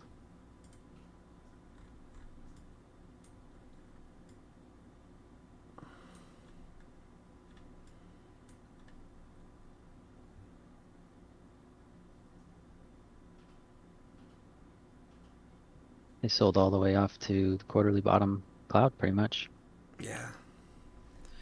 I'm trying to see, like, I mean, so shares, this is easy. It's just that you start buying here and you hope that you get some down at, $71. For an option trade, not so easy.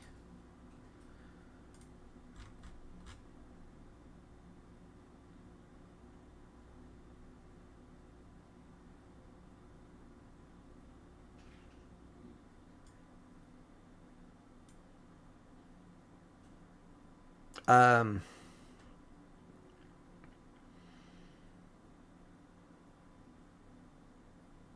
Gosh, I don't know that I'm comfortable.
Um,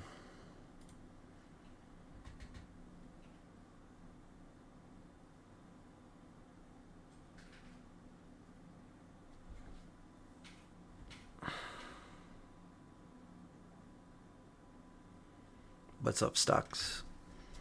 I don't feel comfortable giving an option trade on Nike here. Um,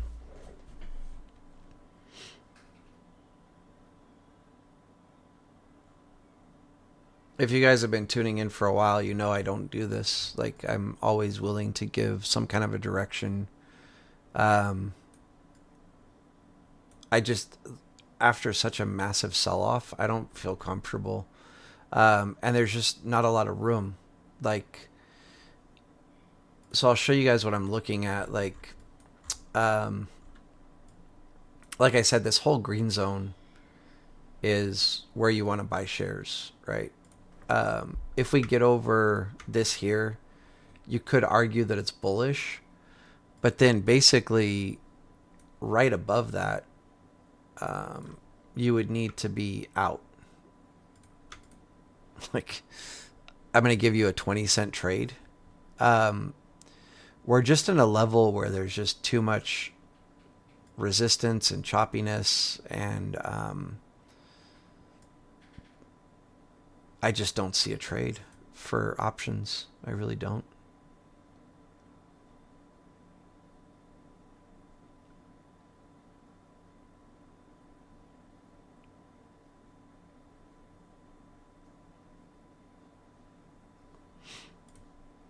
Break those. You could target here, but then after that, you're worried about this level. Like, it's just too tight. Yeah, so we're basically saying the same thing, stocks. Like, it needs to move before you can be comfortable getting into some kind of a play. So, yeah, I mean, this is where you buy shares, and they pay dividends.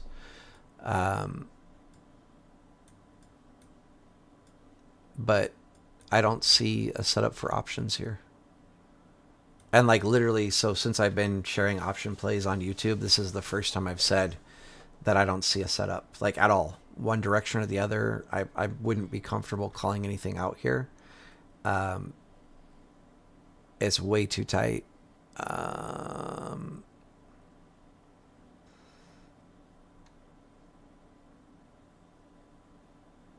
Break 79, go to 83-ish.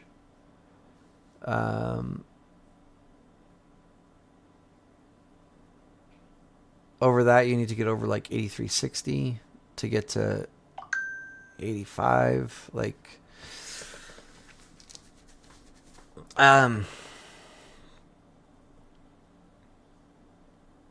yeah, so there's a lot.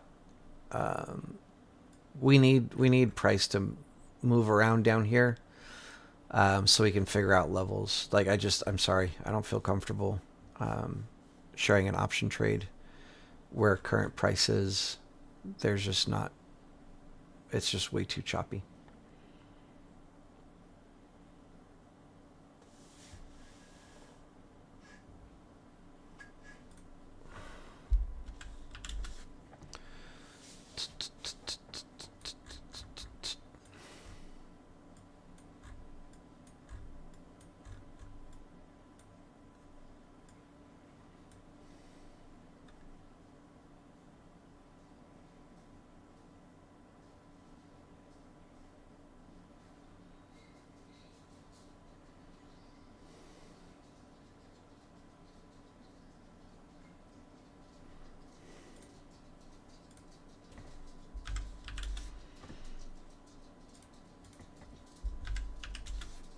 MU was the one that someone requested just before earnings.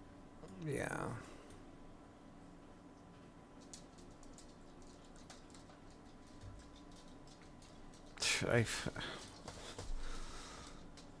He's amazing on earnings too, but it goes to show people were just too bullish on it, I guess, or something.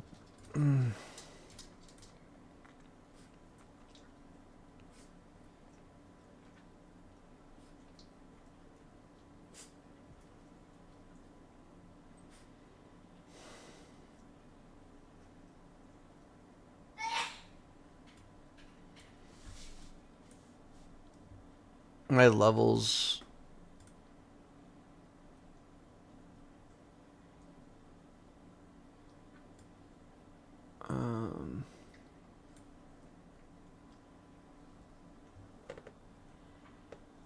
Dude. You are on one. TOS is like doing some weird stuff.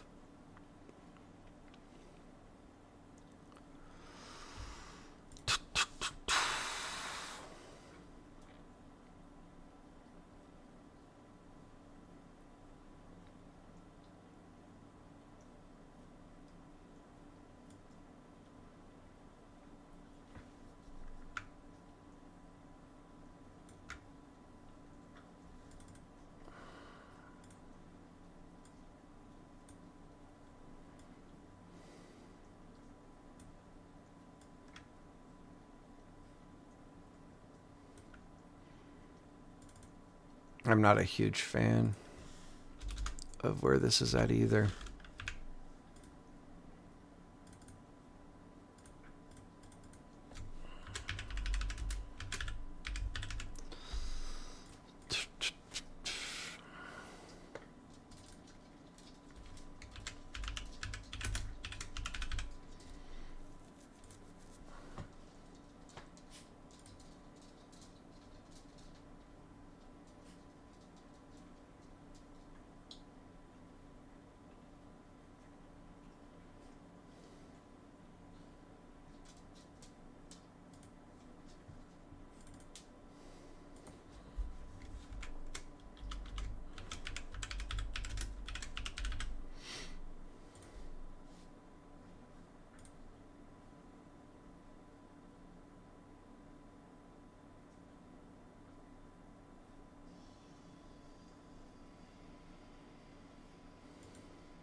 All right, so that's what I see on CRM.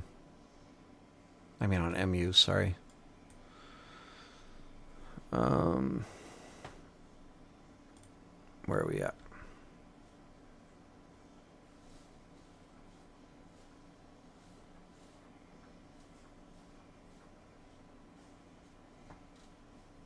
Someone had mentioned Robinhood. Really?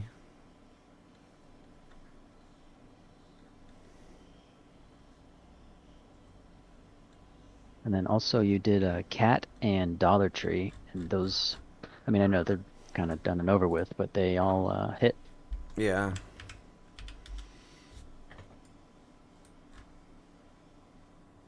I mean, I must have already covered this.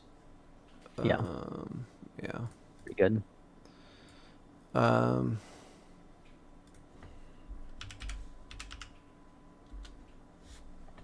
Yeah.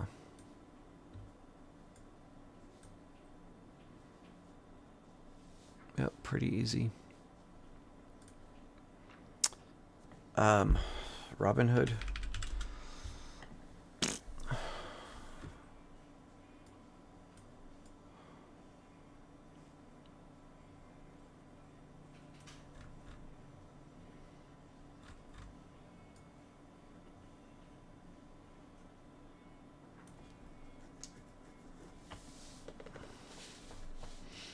It's literally one of the worst companies in my opinion.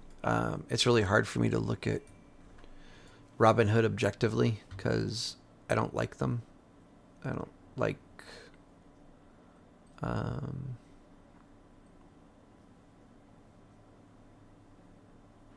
They're basically like the exact opposite of me as a person, as a company.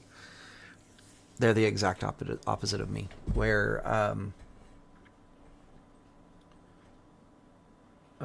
I mean, for a business, it's the smart thing to do, right? They've created a platform where there's no fees, and so for people that are, and when I say this, I'm not trying to insult anybody, But if what I say resonates with you, hopefully you'll just pull out of the company. So for somebody like that's less educated on trading, let's say, there would be an incentive, like in most people's minds, like, oh wow, no commissions, wow, that's amazing. Let me go with that company because they're not going to be taking my money, right? Every time I enter a trade. But the reality is they're doing worse. They're selling your order flow, and I'm sure everybody knows this, but I'm probably not saying anything that nobody doesn't already know. But they're selling your order flow to market makers, and so instead of charging you a fee to enter your trade, they're giving you worse fills because they're selling the order flow to market makers, and market makers are filling your orders at crappier prices. So you're actually like probably paying more due to that order flow thing than you would be if you just went with a broker that had, like fair fees for trades. And then they just do shady stuff, right? Like removing the buy button, removing the sell button. And then like to make matters worse, like they name their company Robinhood, like based on the English guy that used to steal from the rich and give to the poor. And they're doing the exact opposite. They're stealing from the poor and giving to the rich is what they're doing. So it's like just everything about them leaves a bad taste in my mouth. I remember when they IPO'd and like started like $32, give or take. Okay, $33.40. And then they just absolutely like rocketed. And then I don't know where the GME AMC like removing the buy button or sell button or whatever it was fiasco was, but I would guess it was right around here. And then they just absolutely tanked from there, and price came to where it belongs.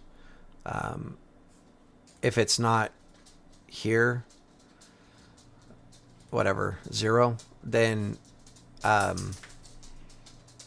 sub $10 is a good price for them.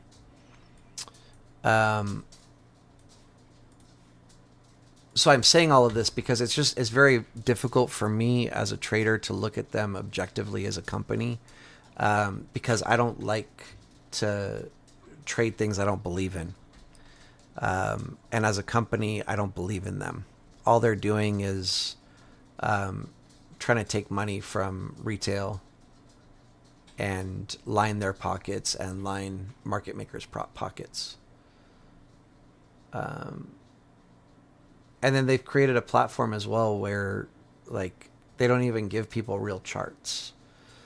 So they're not even like promoting real trading. They're just promoting people picking a bias and going with it, Anyway, there's just nothing that I like about them as a company. With all of that said,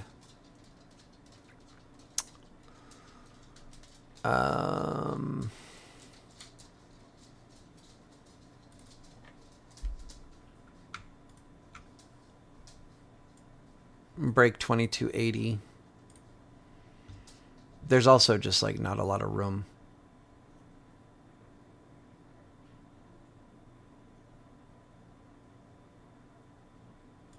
Go to 23.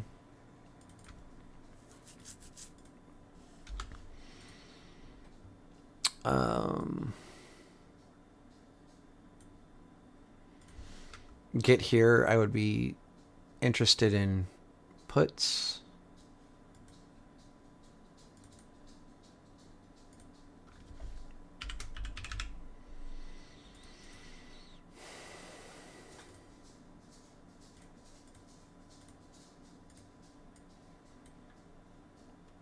If they manage to break this, then this is doable. Um,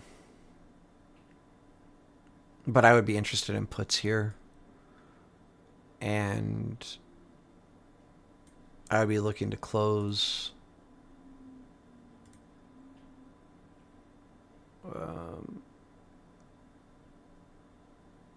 We'll call it 22.25. So that's what I see. Yeah, so Devin, that's what I'm saying. The fills are horrible because they're selling your order flow to market makers, and so like that's a very easy business model. Like let's say you try to market buy something, let's just say $5, like to make things easy. So you do a market order to buy a call at $5, and then they sell your order flow to market makers, and so market makers fill you at $5.20. In that split second, they can buy the contract at $5 and sell it to you for 20 cents more. And you do that, multiplied by millions or billions of times, like you are rich as hell. So great business model, for market makers, great business model for Robinhood, because every time market makers do that, Robinhood gets their pockets lined as well. But for retail investors, you're just, every single time you enter a trade, you're starting off red because they're giving you a crap ass fill, So you're funny, Rob. Anyway, yeah, you can trade Robinhood. I despise them as a company. There's nothing that I like about them, and never will. Like if they, I told you guys in other videos, like I've had companies reach out to me with wanting to do like paid promotions. I've never even replied to them. And again, not good or bad. I don't know anything about their company, and I'm not going to support something I don't believe in. I'm not going to promote something I don't believe in. And again, it's not that I don't believe in them because they're a bad company. It's I don't believe in them because I know nothing about them, good or bad. And I'm not going to take time to research them as a company and like start an account on their software just so that I can try it out and see if I like it or whatever, see if it's something that I believe in. It's just not who I am. But if Robinhood reached out to me with a paid promotion, I would literally reply, "Go f yourself." Like they would get a reply from me, and I would probably tell them why I despise them as a company after I said "Go f yourself." So, yeah.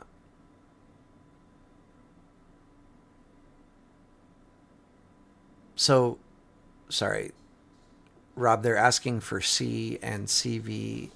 Correct. Both. Okay. Yeah, C is Citigroup. Yeah. I'm gonna say these are the last two, 100%. Sounds good, man. Oh, this is a short.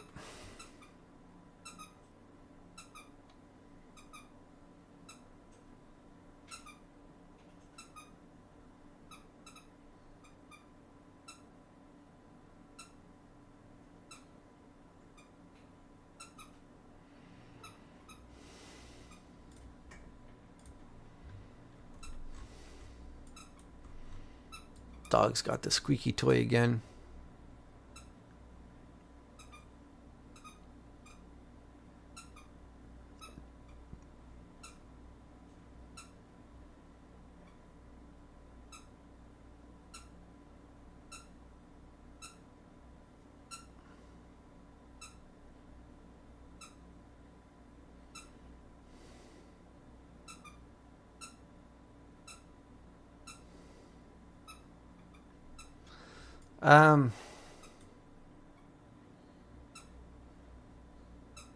God, I hate charts like this. It's like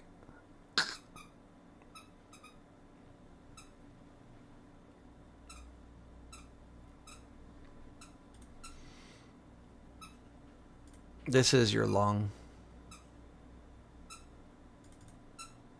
or calls.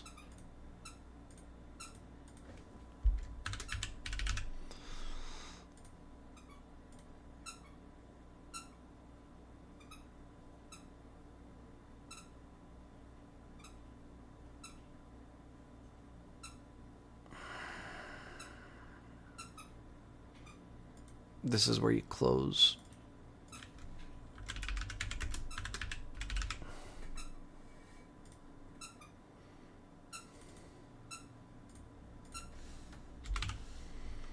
So weird. I don't know why my dog starts squeaking that toy when I get to videos. It's kind of funny.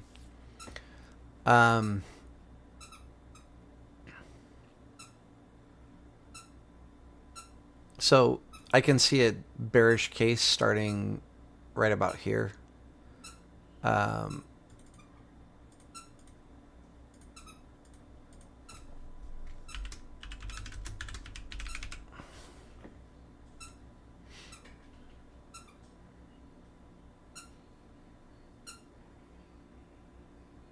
But ultimately, I would want to lose this daily cloud.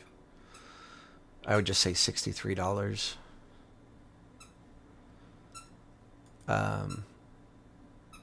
To be really bearish. And then from there,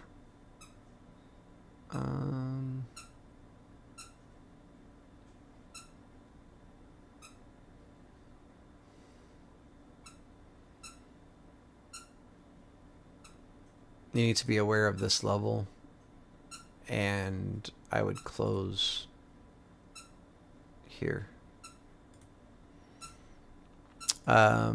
There's not a whole lot of meat on the bone. So like a lot of stuff, I always look at Citigroup.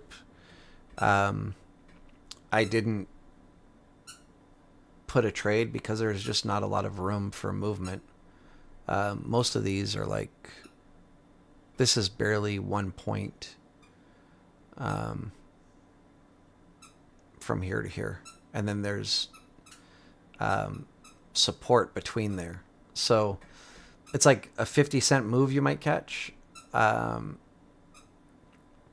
and almost $1 to the upside. It's just not something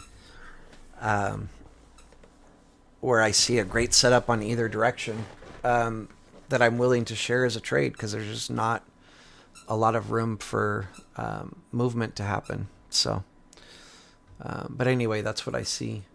CVNA. Got a pretty good Gax wall right now too, 130. CVNA or CVNA. okay. I'm sorry, where'd you say? 130? Yeah, the $15 million call wall right there.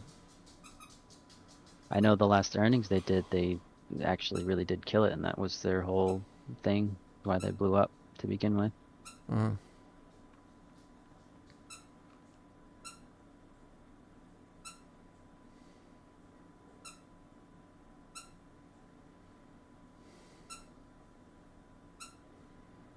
Right now, there's no trade for me on this.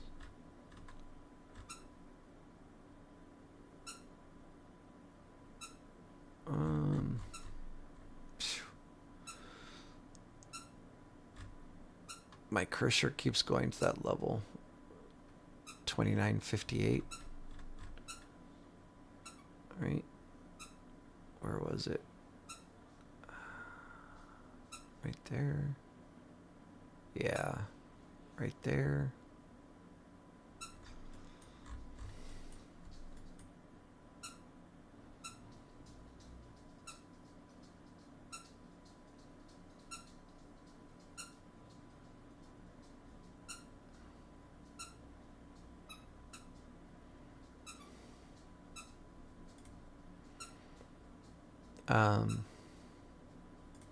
Pretty important level here.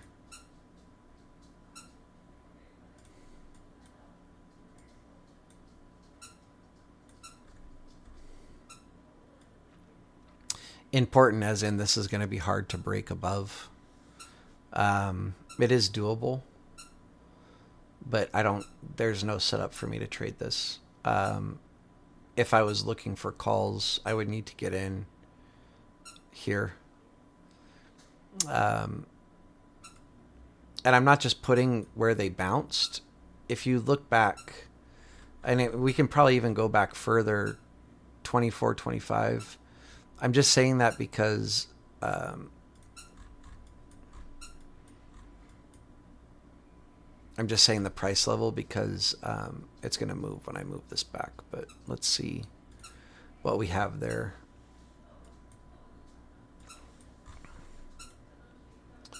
So you can see resistance, support, resistance, support. This is all the way back in 2020.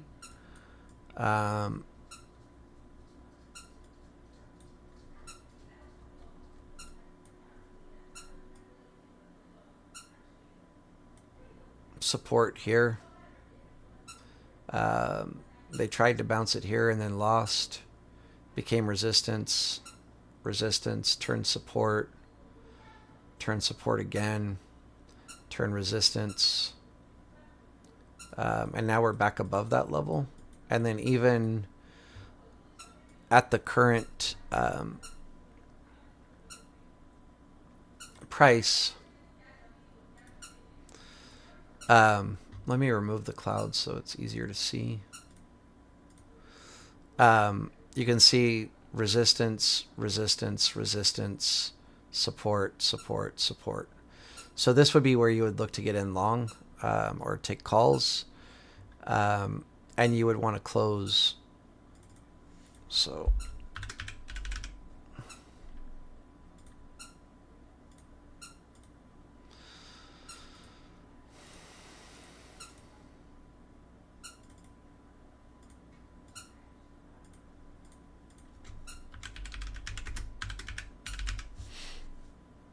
you would want to close or trim here.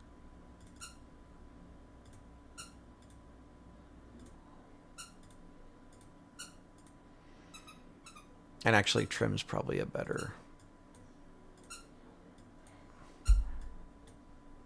row. Chill.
So that would be the only thing I would be interested in is a bounce here for calls and then play it up. But right now, we're not in a good place to take calls or puts.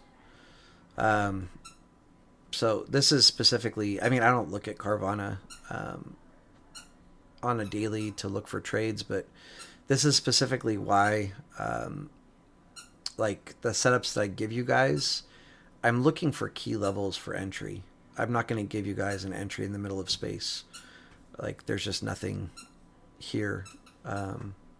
Unless you're already in a trade, then if you have calls, 129.45 is doable, 131.37 is doable, and 134.60 is possible. But that's where I would get out 100%. Michael and Rob, as always, thank you guys for your help. I really appreciate you guys. Everybody that joined as a fan or friend or whatever today, I appreciate you guys. Thank you very much. I hope you all kill it Monday, make a lot of money. So with that said, much love, peace out. I'll see you all in the next one. I should say Right after this, I'm probably going to quickly look at NQ and ES. Just it's going to be a different video.